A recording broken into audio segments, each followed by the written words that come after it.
Sebetulnya karena jasa Satpol PP sih saya bisa buat toko itu. Oh gitu. Berarti digusur gitu. Di pinggir jalan, digusuri. Jujur aja kok gitu. Saya memulai masuk di dunia buah itu karena nggak ada kerjaan dulu. Seperti apa perjalanannya bisa menjadi toko buah? Pedagang walaupun jualan, tapi saya tuh suka baca buku. Bisnis buah ini juga sudah dilirik sama Orang-orang kaya dunia. orang terkaya di dunia kan waktu itu. Ini laskar jihad, ini laskar buah. Gitu. Iya, daripada laskar cinta duluan laskar buah. Bener juga ya. Laskar cinta itu 2007 kalau nggak salah. Iya. Ya saya tuh pengen jadi ikonnya Bojonegoro sih, laskar buah ini. Jadi kemana-mana nanti ke daerah mana kalau ada laskar buah ini orang Bojonegoro itu. Pak Muhadi ini selain pengusaha sukses juga tiba-tiba menjadi politisi sukses kan gitu. Ini mungkin motivasinya seperti apa, Bang?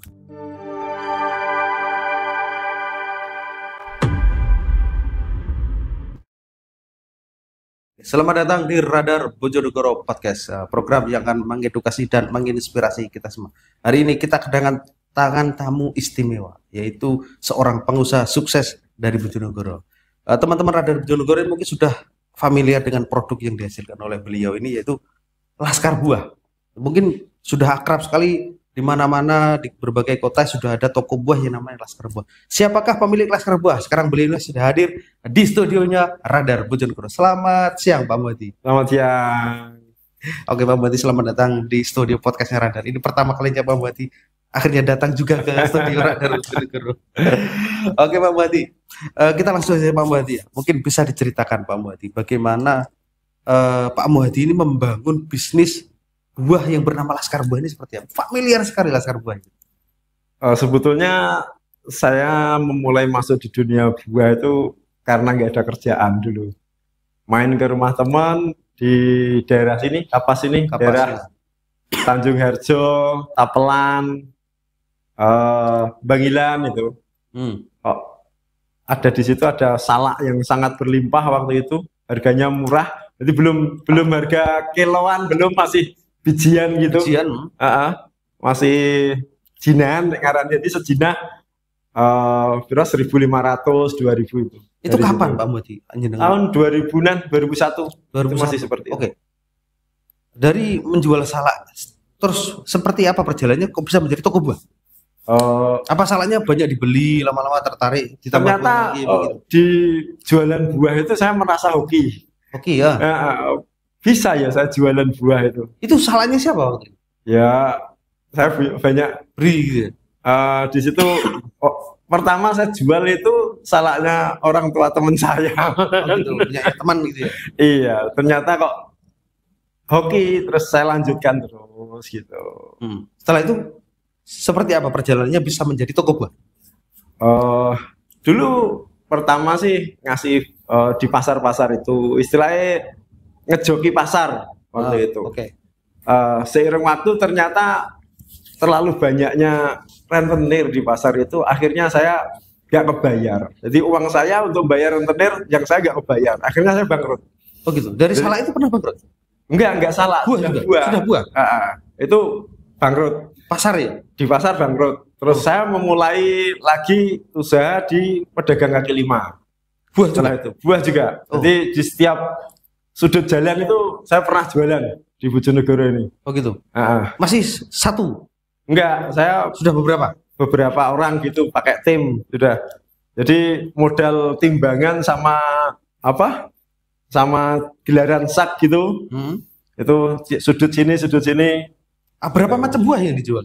Ya musiman, waktu itu masih musiman. Musiman, semangka gitu. Enggak, rambutan. Oh rambutan. Dulu orang Bojonegoro itu sangat senang sama rambutan. Sekarang pun masih senang Pak? Enggak, sekarang sudah turun karena macam-macam buah sudah banyak sekarang. Gitu. Dulu buah musiman itu ya? Iya, buah musiman. Setelah itu seperti apa? Bisa berkembang menjadi toko itu seperti apa? Sebetulnya karena jasa Satpol PP sih saya bisa buat toko itu. Oh gitu. Berarti digusur gitu. Di pinggir jalan, digusuri. Jujur aja kok gitu. Akhirnya saya berpikir kalau gini terus kapan majunya? Akhirnya saya berusaha ngontrak toko gitu. Oh gitu. Di mana waktu itu? di Pacul. Oh, di Pacul.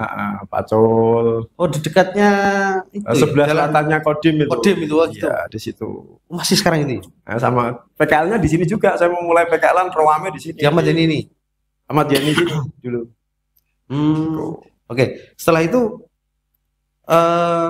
bisa merambah-rambah banyak daerah itu seperti apa ceritanya? Apa emang penjualannya semakin lama semakin besar gitu? Ya, kita mengusahakan ya usaha pengen berkembang. Terus akhirnya toko satu itu susah ya. Jadi kalau di perdagangan itu kan kita itu kan bersaing. Nah kadang bersaing itu nggak sportif juga gitu. Jadi akhirnya kalau buka toko satu disaingi orang kan kita kelabakan. Akhirnya kita harus buka toko 2, toko 3 untuk bisa eksis, untuk bisa bersaing. Itu. Dulu itu saya lihat khususnya di Bojonegoro itu ada banyak toko buah. Sekarang kok cuma Laskar Buah. Gitu aja. Itu menghadapi persaingan seperti apa, Pak? Ya gitu. Sebetulnya saya itu kan walaupun pedagang, walaupun jualan, tapi saya itu suka baca buku. Oh gitu. Suka baca buku. Akhirnya saya itu menemukan buku yang menginspirasi saya. Apa itu? Tentang Laksmi Mittal waktu itu tahun berapa itu? Orang India itu. Iya, India itu. Di dalam bukunya itu ada visinya dia termasuk membangun jaringan toko buah dan sayur di seluruh distrik di India. Klik itu. Jadi klik itu saya terinspirasi itu. Oh berarti bisnis buah ini juga sudah dilirik sama orang-orang kaya dunia. Orang terkaya di dunia kan waktu itu. 2007 itu kan orang terkaya di dunianya kan Laksmi Mittal itu. Oh ternyata melirik bisnis buah juga ya. Nah, dari situ saya klik pengen membesarkan, punya visi untuk membesarkan Laskar Buah itu. Oke. Kita bicara nama Laskar Buah itu apa? Apakah ada ceritanya? Apa cukur asal aja Laskar Buah gitu? Apa memang ada sejarahnya dinamai Laskar Buah? Sebetulnya itu saya punya nama Laskar Buah itu tahun 2002-an itu sudah tertarik dengan nama itu karena waktu itu kan ada Laskar Jihad di Ambon itu. Terinspirasi di Laskar Jihad. Ini Laskar Jihad, ini Laskar Buah gitu. Iya, daripada Laskar Cinta duluan Laskar Buah. Benar juga ya. Laskar Cinta itu 2007 kalau nggak salah. Iya. Jadi saya membuat Laskar Buah itu harapan saya akan membangun sebuah organisasi bisnis sing orangnya militan-militan. Gitu. Orangnya militan-militan. Yang bisa nanti betul-betul pengen mendominasi di dunia buah ini. Dan terbukti sampai sekarang kita sudah banyak sih, tim saya sekarang sudah 1000 berapa gitu, 1500 lebih kelihatan sudah. Oke. Saya kurang tahu. Jadi semua karyawannya ya? Iya. Oke. Pak Mati, bisnis buah ini kalau bisa diraba secara kasar ya, mungkin bisnis yang resikonya tinggi. Karena mungkin buah itu kalau beberapa hari nggak laku busuk kan gitu. Iya. Mengeresiko seperti itu bagaimana cara menghadapinya?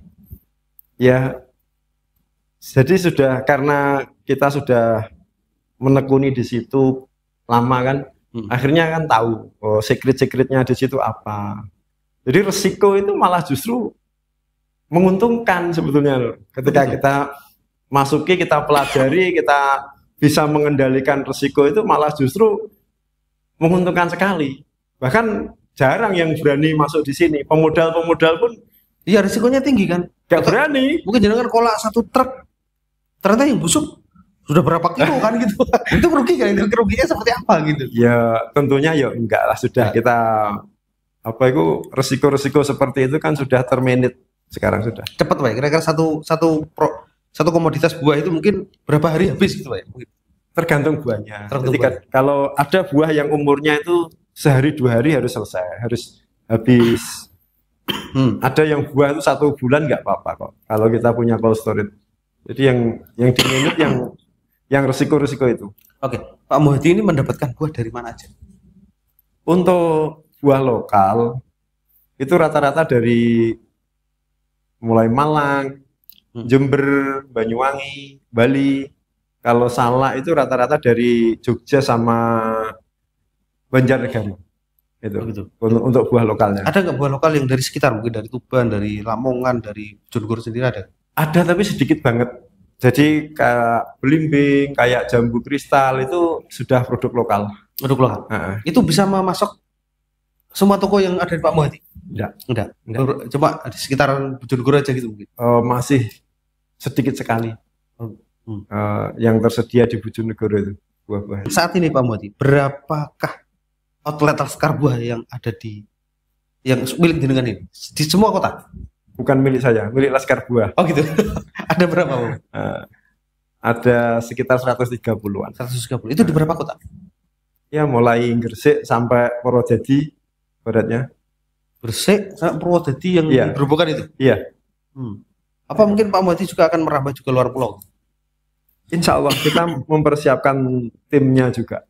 Jadi visi kami kan tetap nasional. Laskar Buah itu sebuah perusahaan nasional sih harapan saya. Begitu. Toh pemain buah yang visinya seperti kita masih jarang.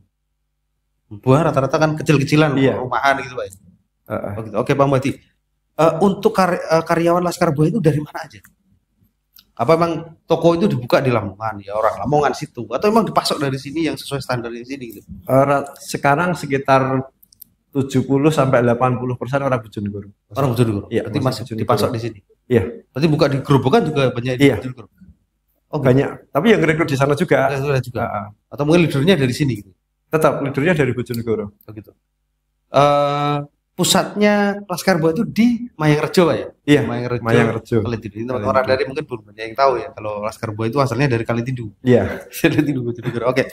Pak Muhadi, kira-kira buah-buah yang jenengan dapatkan dari berbagai daerah ini sistemnya seperti apa, Pak Muhadi? Apa memang langsung dibeli atau memang dititipin dulu atau seperti apa?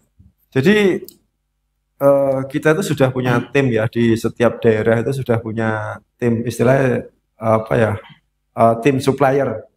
Jadi sudah proses lama, sudah kerjasama dengan kita lama. Jadi sudah dia kirim barang ke saya, setelah beberapa nota itu baru dibayar. Istilahnya bayar nggowo.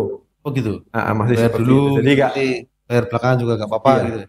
rata-rata seperti itu untuk meminimalisir resiko. Jadi kadang buah itu kan kalau kualitasnya kurang bagus kan datang beberapa satu hari ya sudah kelihatan banyak yang rusak. Apakah semua buah di Laskar Buah itu sama? Artinya di sini juga ada jeruk kino, misalnya. Di semuanya juga ada jeruk kino seperti itu. Atau emang tertentu daerah tertentu itu karena ini yang laku ini, ternyata ini nggak laku di sini kan? Ya sebetulnya untuk buah itu kan kita yang edukasi. Jadi Gitu ya? mau kita jual yang bagaimana itu kita. Jadi misalkan kayak semangka gitu ya, kita mau jualan semangka yang warna kuning ya nanti masyarakat sukanya ya yang kuning itu. Kuning. Oh, gitu. Jadi Karena Laskar Buah masangnya kuning gitu. Ya? iya. Gitu. Jadi kita mengedukasi masyarakat tentang buah itu. Oke, Pak Muhadi. Ini Laskar Buah ini rencana kedepannya seperti apa, Pak? Ini kan sudah banyak, ada 100 lebih kan itu. Iya. Setelah itu apa lagi? Ya saya tuh pengen jadi ikonnya Bojonegoro sih, Laskar Buah ini. Jadi kemana-mana nanti ke daerah mana kalau ada Laskar Buah ini orang Bojonegoro itu. Tapi nggak ada identitasnya loh Pak, Laskar Buah Bojonegoro nggak ada gitu. Enggak, tapi kan ya enggak perlu gitu kan, tahu kan nah, kita itu orang Bojonegoro nanti kalau khususnya orang Bojonegoro. Laskar Buah yang ono itu berarti orang Bojonegoro itu yang main gitu. Jadi pengen jadi ikonnya Bojonegoro. Terus potensi pasar buah itu kan luar biasa. Masyarakat sekarang itu kan sudah mulai sadar tentang hidup sehat gitu. Jadi setiap tahun itu ada kenaikan apa itu istilahnya konsumsinya semakin naik lah itu di setiap daerah. Apalagi Bojonegoro ini luar biasa konsumsinya. Orang yang awalnya jajannya konsumsinya gorengan ternyata beralih ke buah gitu Pak. Ke buah. Jadi setiap tahun itu naik terus itu apa itu konsumsinya. Pak Muhadi ini apa pertimbangannya ketika membuka cabang di tempat baru? Apakah di situ itu ramai? Apakah di situ itu seperti apa gitu yang menjadi pertimbangan membuka cabang Laskar Buah baru? Ya satu jumlah penduduk sekitar di situ. Begitu. Terus jumlah orang lewat itu yang paling berpengaruh itu. Orang Jadi lewat rame sama lewat gitu ya. penduduk sekitar. Gitu. Berarti apa? Juga ada sedikit riset mungkin di sini konsumsinya buah sedang tinggi gitu enggak ada. Mungkin Ada sih yang pasar yang paling pasar yang paling potensial itu kalau daerah sini daerah Cepu itu konsumsinya tinggi banget. tinggi. Bojonegoro aja kalah. Kota Bojonegoro kota sama Cepu itu bagusan Cepu. Apa yang Tinggi. menyebabkan itu? Mungkin itu ya orang-orang ekspatriat itu ya, atau gimana? Atau ekonominya di situ itu bagus mungkin. Nanti ketika mereka banyak konsumsi juga. Iya. Oke. Buah yang ada di Laskar Buah ini kan ada buah lokal, ada buah impor. Iya. Kira-kira lebih banyak yang mana kira-kira Pak Muhammad? Hai, kau kehilangan STNK? Tak perlu khawatir, langsung saja menuju kantor Radar Bojonegoro. Nah, sampaikan ke petugas jika ingin pasang iklan STNK hilang.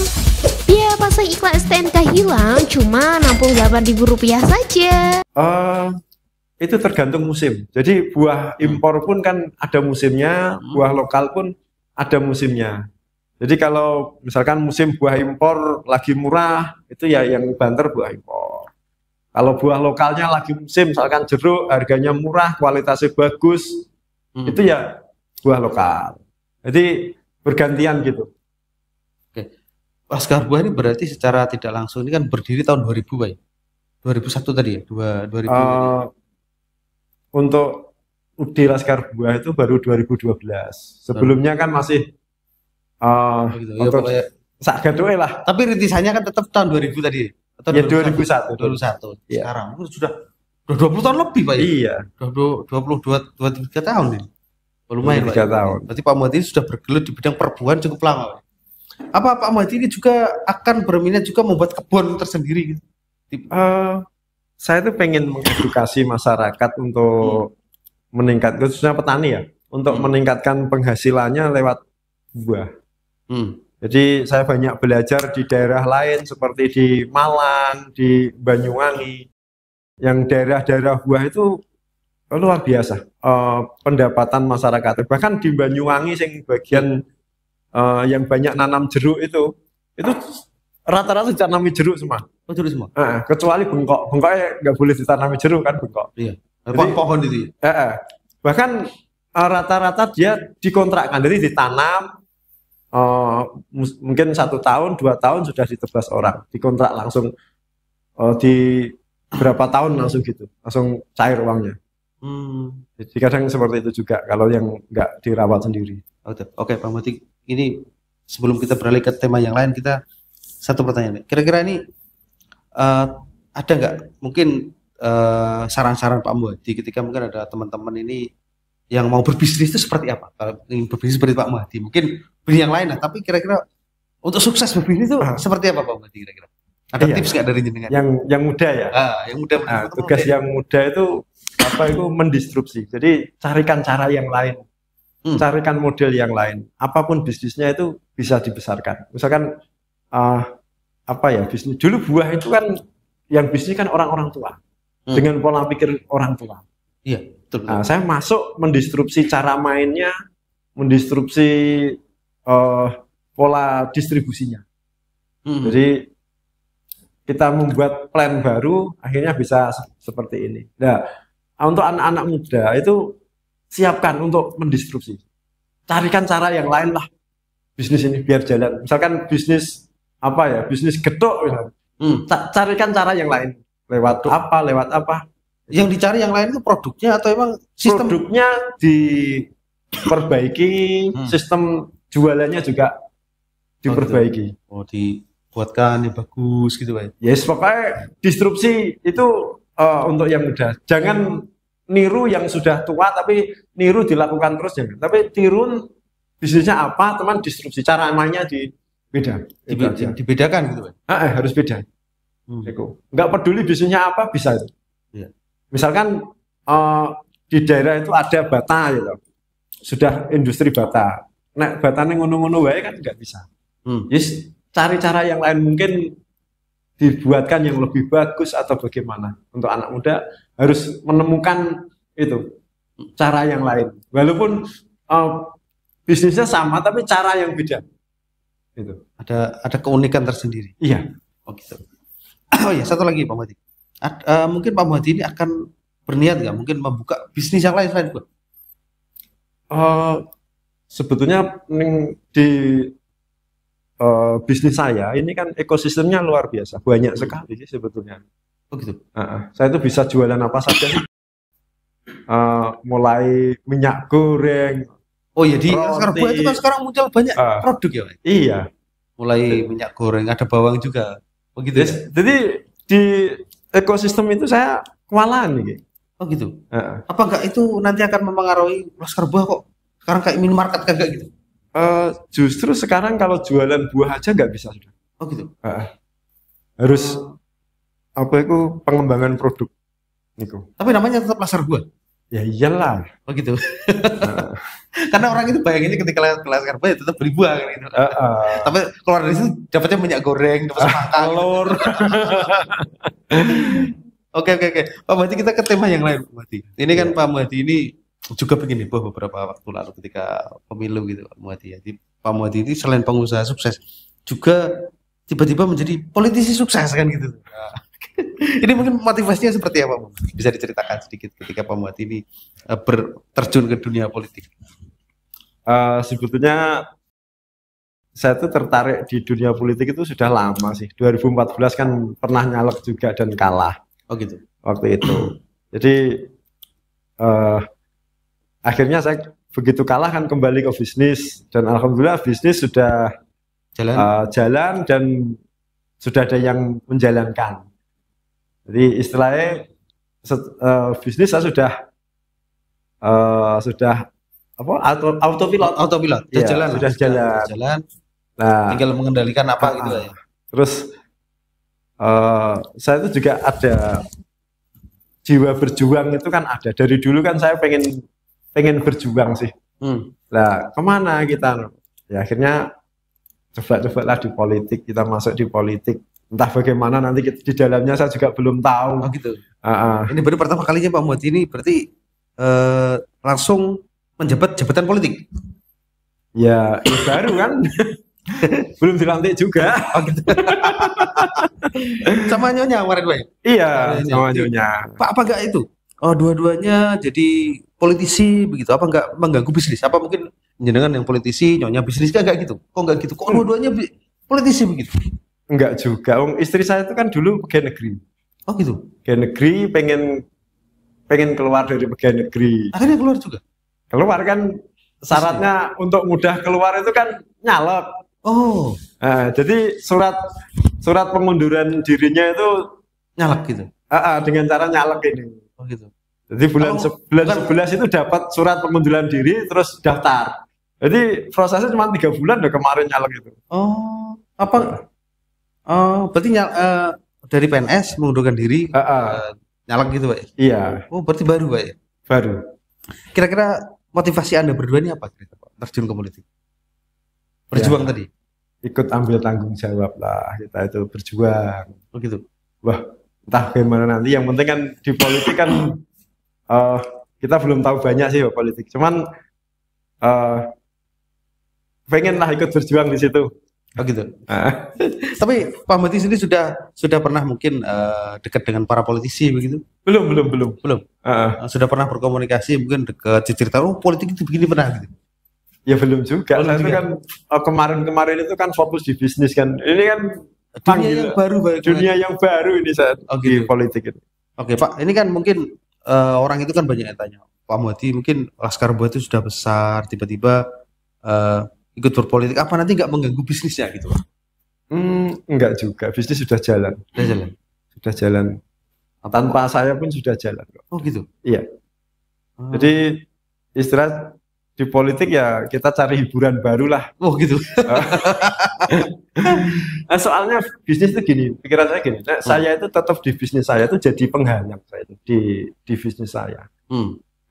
Tim saya itu kan sudah anak-anak muda yang sangat antusias, sangat pengen belajar, sangat kreatif. Lah kalau saya masih di situ terus, saya itu jadi penghalang. Oh gitu. Malah. Saya segera mungkin harus meninggalkan itu biar anak-anak muda itu yang menjalankan, meneruskan. Jadi Pak Muhadi ini level ke dunia politik. Usaha tetap jalan di regenerasi gitu Pak. Iya, regenerasi juga harus diregenerasi. Apa putra jenengan sekarang yang megang Laskar Buah? Enggak, anak saya baru masuk kuliah, masih baru kecil. masuk kuliah. Masih terlalu dini. Kira-kira capaian di politik ini Pak Muhadi kira-kira yang targetnya apa sih Pak kira-kira? Mungkin Pak Muhadi ini punya harapan untuk membangun apa begitu atau memperbaiki apa ketika terjun ke politik? Ya, harapan saya ya kita bisa menyumbangkan pikiran-pikiran saya nanti di Bojonegoro untuk Bojonegoro. Jadi gagasan-gagasan saya tentang Bojonegoro. Saya kan ya punya banyak mimpi lah di Bojonegoro ini ke depan bagaimana gitu. Jadi kadang itu saya tuh banyak berproses ya dari berpikir itu menemukan pemikiran-pemikiran itu akhirnya bisa diwujudkan kok. Oh gitu. Termasuk di dunia usaha itu kan mimpi saya dulu seperti ini akhirnya terwujud juga. Oke. Di dunia bisnis kan tadi Pak Muhadi menyebutkan ada Laksmi Mittal yang menjadi inspirasi. Kalau di dunia politik ada Kak yang menjadi inspirasi? Wah. Inspirasi saya Donald Trump. Jadi Donald Trump dari pengusaha sukses kaya raya nyalon presiden gitu Pak. Iya. Masuk juga.